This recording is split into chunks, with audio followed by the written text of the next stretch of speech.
یہ تمہارے پروردگار کی مہربانی کا بیان ہے جو اس نے اپنے بندے زکریا پر کی تھی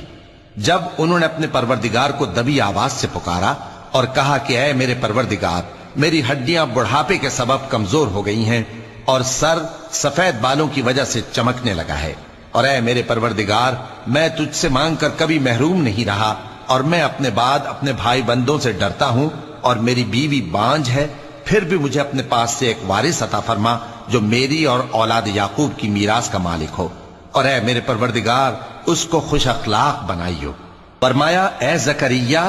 ہم تم کو ایک لڑکے کی بشارت دیتے ہیں جس کا نام یحییٰ ہوگا،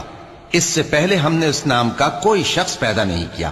انہوں نے کہا کہ پروردگار، میرے ہاں کس طرح لڑکا ہوگا جبکہ میری بیوی بانجھ ہے اور میں بڑھاپے کی اس حالت کو پہنچ گیا کہ سوکھ گیا ہوں۔ حکم ہوا کہ اسی طرح ہوگا۔ تمہارے پروردگار نے فرمایا ہے کہ مجھے یہ آسان ہے۔